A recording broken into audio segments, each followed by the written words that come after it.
Shalom Ouvracha, mes amis, nous sommes la parashat Pinchas.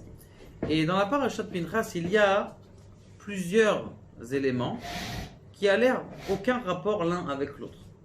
Plusieurs éléments qui sont aucun rapport l'un avec l'autre. Alors, il faut savoir que la Torah, souvent, elle n'est pas chronologique.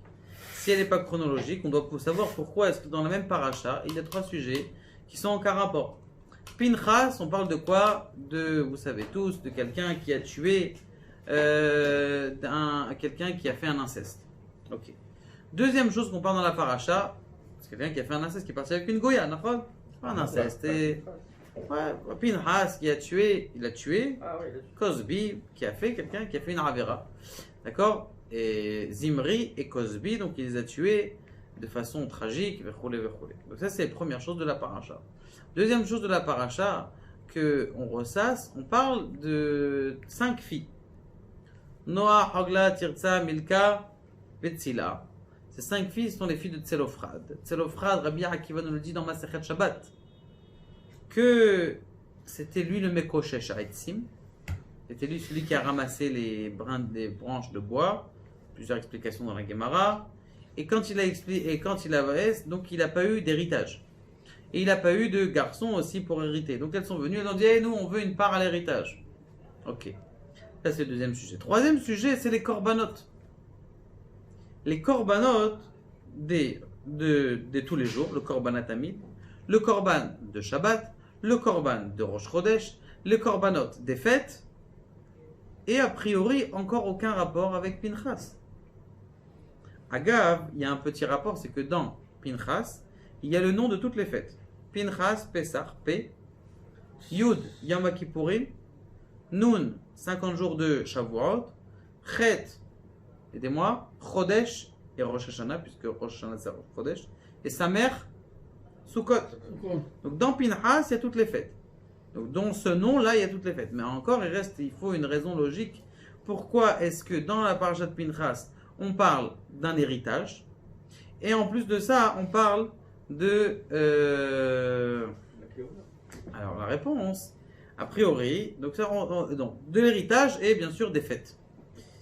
Et à part ça, une autre question qui est importante à se poser la question, on n'arrête pas de dire tout le temps aux gens, ne soyez pas matérialistes, essayez de vous détacher de la matérialité, parce que la matérialité, ça peut nous porter à tomber dans trop de matériel. Et donc si on tombe trop dans le matériel, eh bien alors allez-nous, on peut tomber. Maintenant, la force du juif, c'est justement d'utiliser le matériel. La force du juif, c'est celui d'utiliser la matérialité et de l'élever à la spiritualité. Ok? Ok, très bien. Donc on l'élève, on prend la matérialité, on l'élève à la spiritualité, on veut ça.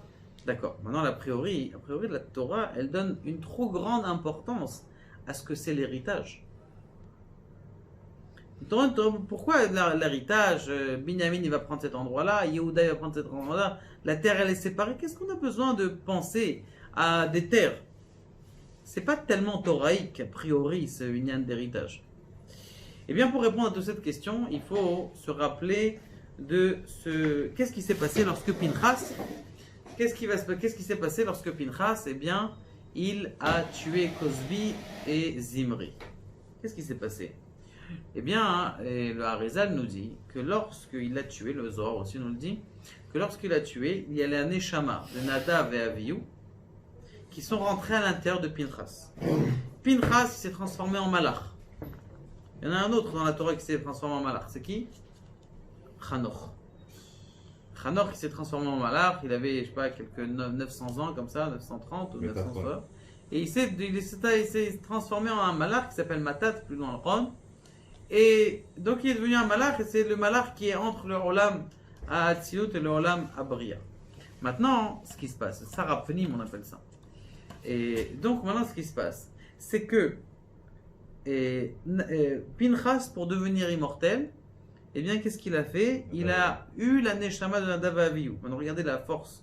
D'où est-ce qu'elle vient cette Neshama? Qu'est-ce qu'il a gagné? Nadav et Avihu ils sont morts parce que Avihu est Shazara. Maintenant, Aaron, lui, il a mérité que ses enfants ils deviennent immortels. Pourquoi? Parce que lui s'est tué lorsque ses enfants ils sont morts de façon tragique, de prompte, Et donc, sa neshama de Nadav et Avihu, ils sont rentrés dans Pinchas. Et donc maintenant, du coup, Nadav et Avihu et Pinchas et Eliyahu Hanavi, ils sont présents tout le temps avec nous. Donc ça veut dire que on est en train d'apprendre ici que c'est quoi le sujet de toute la paracha. C'est du fait de prendre une force encore et de devenir quelqu'un de nouveau grâce au fait que je rajoute en moi une autre neshama. C'est plutôt que la même chose dans le Korban. Le Zohar nous explique, on l'a dit longuement hier, mais c'est pas la peine de le répéter dans les mots, c'est que lorsque quelqu'un, eh bien, il amène un Korban pour s'expier, ou même que ce soit un Korban à Tamid, ou même que ce soit un Korban des fêtes, eh bien, qu'est-ce qu'il fait pour s'expier? Eh bien, il dit des paroles. Il dit Hacham, ti, bagad, ou j'ai fait une faute. Maintenant, cette faute, qu'est-ce qu'elle se passe? C'est du vent. Ce vent-là, elle rentre dans la BMA. Et elle se prend une matérialisation d'animal. L'animal aussi, lui-même, aussi, il a une connotation de lui, il est aussi animal. Il a quelque chose de... Maintenant, lorsqu'on fait la shrita, eh bien, toutes les nitzot, toutes les forces de cet animal-là, qui sont mauvaises, que moi, ils sont mauvaises, elles rentrent dans l'animal, je prends les bonnes choses qu'il y a dans l'animal grâce au fait que sa chair, elle va brûler chez HaKadosh Baruch Hu.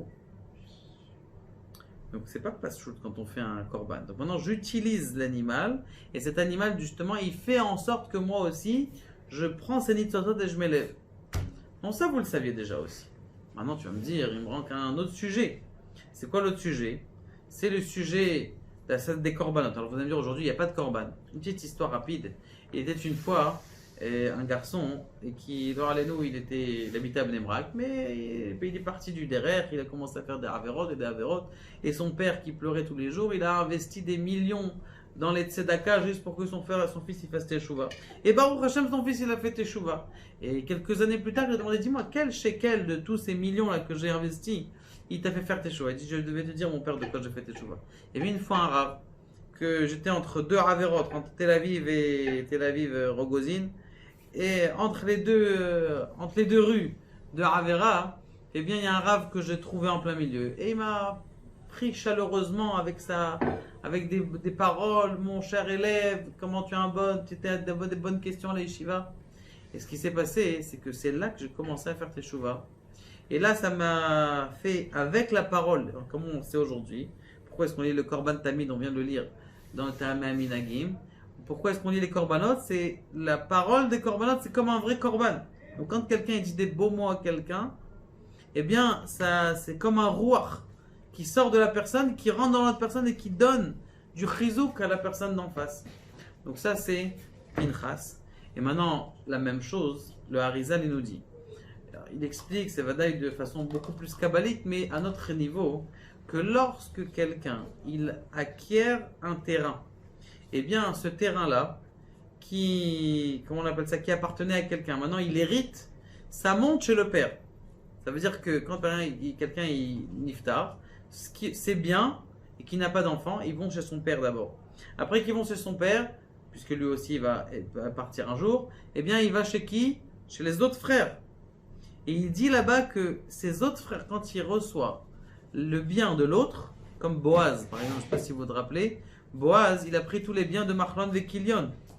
Et donc ça veut dire tous ces biens-là qu'il a pris, eh bien c'est une force pour lui et il devient, comme ça il dit le Harizal, Adam Chadash. Pourquoi? Parce qu'il a une terre nouvelle. Il a eu un héritage. Pourquoi? Parce que c'est le roi de l'autre personne qui est là-bas qui a mis, alors c'est pour ça qu'on dit dans la Gemara, Adam, She'eno Karka, Eno Adam. Un homme qui n'a pas de terre n'est pas un homme. Et donc c'est pour ça qu'il faut, pourquoi? Parce que c'est marqué Adam, Adama aussi. C'est très bien que l'homme il vient de la Adama. Donc du coup, tous les trois sujets de la paracha, et même les quatre sujets, puisqu'il y a Ruach Hadash, c'est qui? C'est Yoshua qui prend... Ah, c'est cette paracha. C'est cette paracha? Que Yoshua justement, il prend Ruach Hadash de qui? De Moshe Rabbeinu. C'est Moshe Rabbeinu qui donne la force à Yoshua et il lui donne un nouveau Ruach Hadash. Roi Khadash, un nouveau. Donc c'est trois sujets des korban. Le sujet, et maintenant il reste le korban des fêtes, on va me dire. Donc le Rosh Chodesh, vous savez comment tous les Rosh Chodesh on est nouveaux. Et les fêtes, qu'est-ce qui se passe? Arrête, c'est marqué qu'à la fin des fêtes, on ne fait pas les Bessamim. Pourquoi on ne fait pas les Bessamim? Arrête, la Neshama Yetera, elle s'en va. Non, la Neshama des fêtes, elle n'est pas comme celle de Shabbat. Le Shabbat, la Neshama est tellement élevée qu'elle s'en va. Mais les fêtes, la Neshama, elle reste à l'intérieur de nous et qu'est-ce qu'elle fait? Elle continue. C'est pour ça qu'on se sent bien après les fêtes. Pourquoi? Parce qu'on a une nouvelle Neshama qui est à l'intérieur de nous. Cette Neshama qui est poème, qui vibre à l'intérieur de nous, elle fait en sorte qu'on a gagné encore du roi, encore des étincelles divines qui sont à l'intérieur de nous. Et donc ça, c'est la force de Pinchas. La force de Pinchas, c'est le Koach HaItrachut, la force donc de la Messirut Nefesh, et d'apprendre à devenir quelqu'un de nouveau.